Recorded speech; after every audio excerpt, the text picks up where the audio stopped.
So, was Nintendo's latest Direct fire or a misfire? Let's talk about it.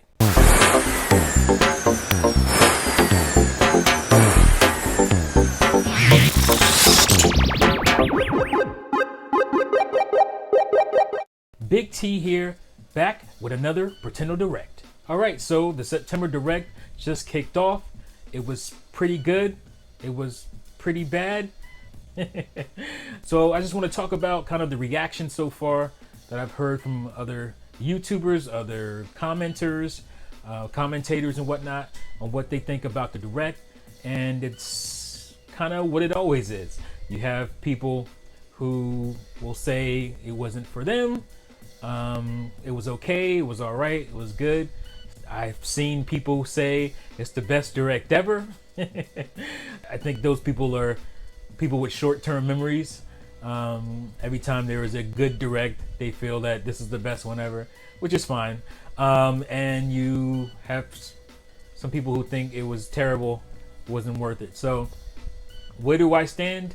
I'm kind of on it. It was a good Direct.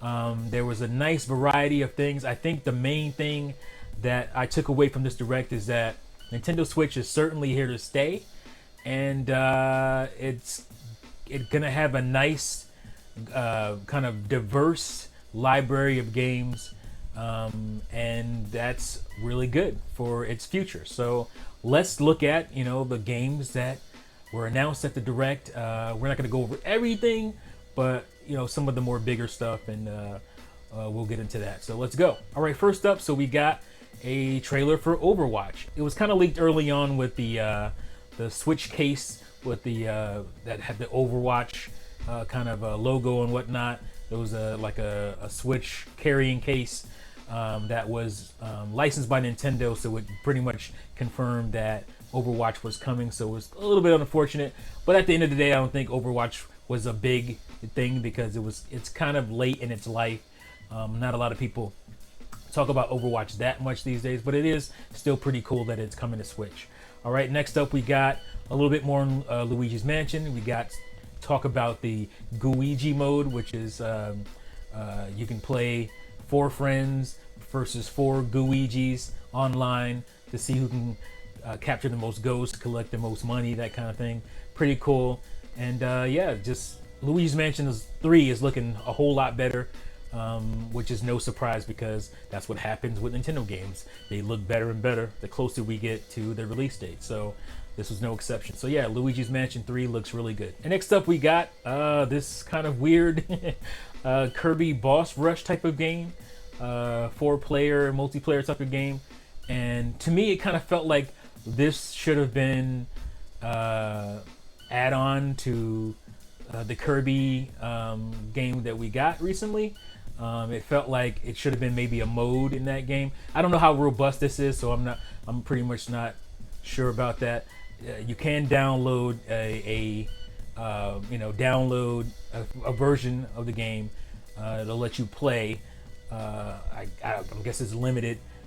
Of course, it's probably a limited thing, so you can kind of like a demo where you can get into the game and see if it's something you would want to continue, and you got to pay on beyond that. I don't know what the costs are, but yeah, so there's that. Didn't really move me much, but that's something more. And next up we got the Trials of Mana remake, which looks delicious. It looks really good. Hopefully it'll live up to the original game, have that same charm and whatnot, but it looks really good. I don't see it being a disappointment at all, and I'm looking forward to that game. So yeah, it looks nice. And then we got a trailer for let me make sure I say this right, Obra Dinn. Apparently this is a game that came out on Steam or PC at some point. It's got some good reviews and whatnot. I have never heard of it at all. I do have a Steam account, but I guess the game just bypassed me somehow. But it looked kind of cool. I'm not sure, for me anyway, if that art style is gonna get old after a while. It looked really cool at first. It looks like a 3D kind of first person. I think it's first person, right? Adventure game, but with like Game Boy graphics. So that's very interesting, but I don't know how long that's gonna last, if it's gonna wear off. I saw some stuff where it's like, oh, I don't know if I can tell where I'm going because of the visual style or not. So I don't know if that's gonna be a problem, but a lot of people seem to like it. So yeah, Oberdin. And then we finally got some new information on Town. It's called Little Town Hero. That's the full name for it, coming from Game Freak. Very nice looking game. Looks like a budget title. It's going to be based in one town, the one town area, which is what we pretty much knew. And it's going to be coming out this year. I can't remember what the actual date was. I think it was October. I'm not sure on that. But yeah, it's coming this year. Looks pretty cool. I'm definitely going to check that out. The Glory. Banjo-Kazooie and Smash released immediately, pretty much after the Direct, with all of his tracks, his stage, which is Grunty's Lair, the outside, and what is it? The name of the mountain? I can't think of the name of it right now. But yeah, it looks really good. I've got a chance to play it by now. Banjo controls really well. I'm still working on his recovery. That's something that seems to be troubling me right now. But he has a nice set of moves. He's fun to play with. It's Banjo. I can't believe it. Finally got Banjo in Smash. It's awesome. And I'm going to be really trying to figure out how to play with him because I love that character, as you guys know.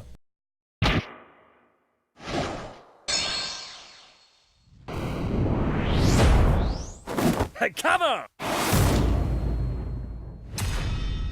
Then more info on Link's Awakening, the remake coming to Switch. Apparently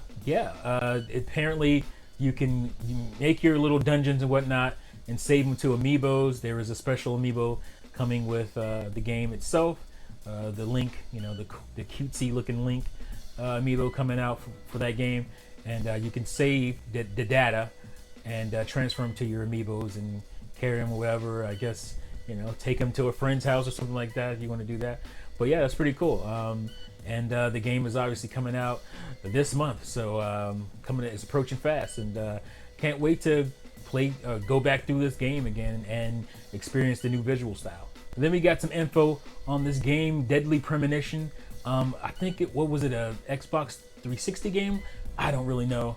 I've heard of the game, but I don't really know. A lot of people seem to like it, so we got Deadly Premonition on Switch right now. You can download it right now. And Deadly Premonition 2, I believe, is coming next year in 2020. Pretty cool for fans of that. I mean, I'm gonna probably check it out just to see what it's like, and because it seems like a game that would be up my alley, since I like point and click, adventure style games, kind of horror based stories and whatnot. So I'm gonna check it out and see if it's something that I would like. But yeah, Deadly Premonition on the Switch. Then we got some info on Divinity Original Sin 2 coming to Switch. It's another one of those Diablo-style games. I believe it came from PC, Steam and whatnot, and it has that, that PC kind of style, RPG, kind of top-down, not really top-down, but kind of isometric, Diablo-style game. And it looks really robust and really, really meaty, and I like games like this. I don't know if I'm going to get into this one or not, because there's so many RPGs and whatnot I need to get through still, and that are coming, and it's insane. And there's more stuff that was announced during this Direct, so we'll see what happens. And then one of the cooler announcements, and again, it's coming to Switch. Yep, it definitely is coming to Switch. And yep, it definitely is coming to Switch. That's pretty cool. A little bit of a surprise, but not really, because like I said, because of the rating and whatnot. But it is cool to have Doom, and they did do some stuff to it, because Doom 64 was notoriously a dark game. It looks like they brightened it up a little bit so you can see a lot better, and the graphics are tweaked and whatnot, frame rate, all that good stuff. So definitely gonna pick this up. I have this game on N64. It was kind of hard to play through because of those problems, but now it's gonna be nice. So looking forward to picking that game up, and I believe it's coming out in November. So we're gonna have every freaking Doom game on the Switch pretty soon here, which is very cool. Third, curry on rice. And then, oh my God, they did it. I'm so excited. Oh my God, oh my God, oh my God. Super Nintendo games have come to the Nintendo Switch. Oh man, that's great. It's finally happened. I'm just over the moon. I'm just overjoyed that Switch, 2.5 years in, is getting Super Nintendo games. And yes, you're going to have to buy another controller. Well, you don't have to, but if you want that Super Nintendo feel, you're gonna have to buy another controller to get that kind of old school feel. Or you could obviously just use your Pro controller, which would be fine. There you go. Super Nintendo games have come to the Switch Online service, and that's great. It's cool. I'm excited. And next up, we got Tetris 99 just going crazy, adding new modes, adding a physical release. It's a pretty cool thing. This is one of the things that actually really does bring good value to Switch Online. Games like Tetris 99. I hope they do more stuff like that to add value to that service. But yeah, it's really cool to see this game get a release. People have really been excited about it. People really like it, play it a lot.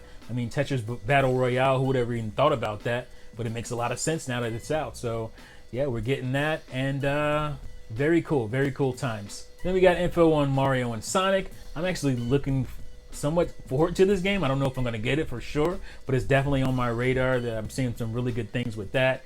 And then they transitioned into Daemon X Machina. A new demo is out right now. It's called the Prologue demo. Basically, you can play through the prologue, and that data will transfer over to the game when it comes out next week. So that's pretty dope, man. I like when they do stuff like that, because it kind of pushes you and it gives you incentive to go ahead and buy that game, the full game. But yeah, I'm getting the big stupid edition, the expensive edition. I convinced my boy Clocked It over in the UK to help me out with that, and he's going to be shipping it over.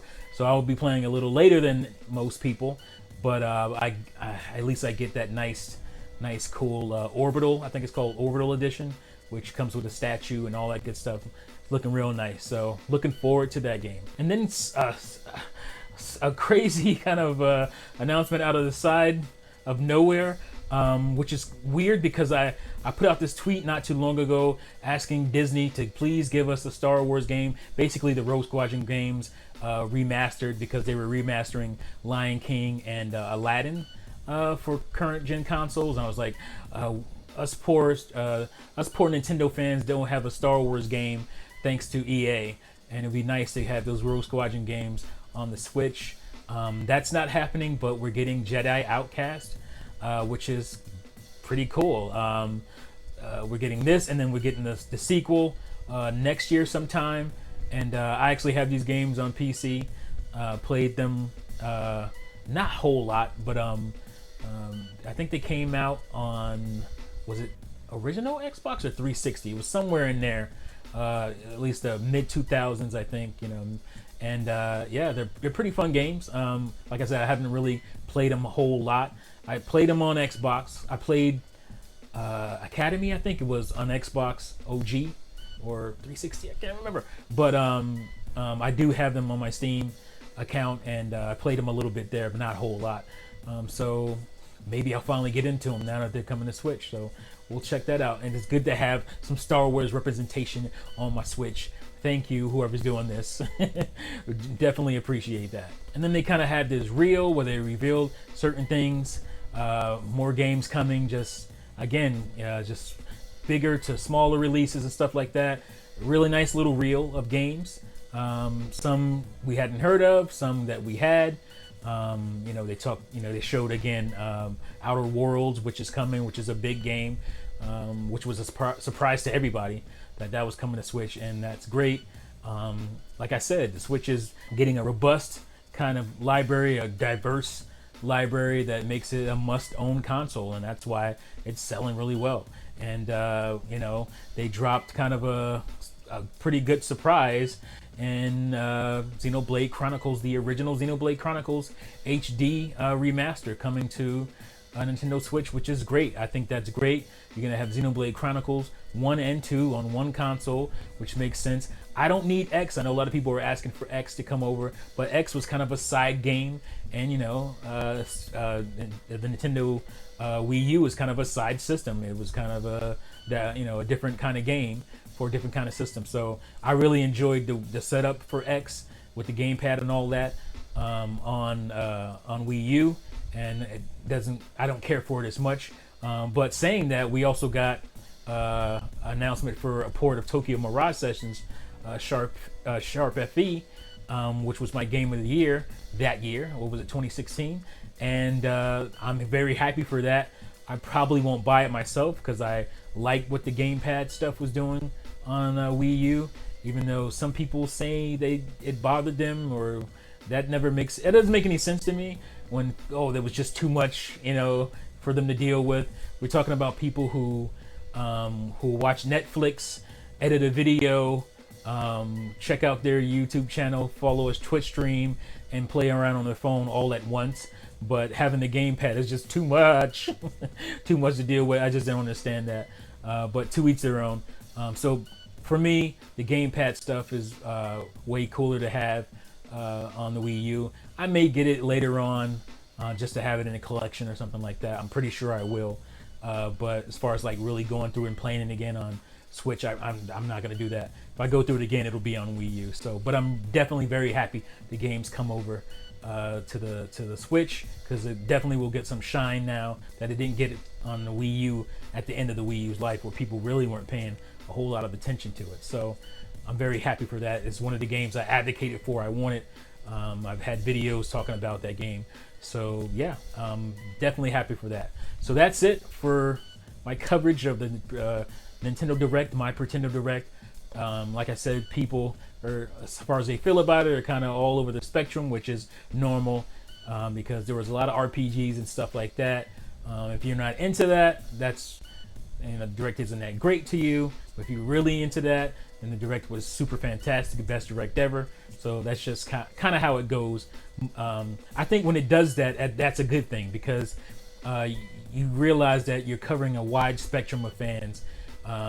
If everybody hates the Direct, then it probably didn't do its job. If everybody loves the Direct, that's great too, obviously. But if you have some people in the middle that like it, didn't love it, or really loved it, then that means it's really covering a large gambit of people, which is great. So that's it. Let me know what you guys think. What are your thoughts? What are you excited about?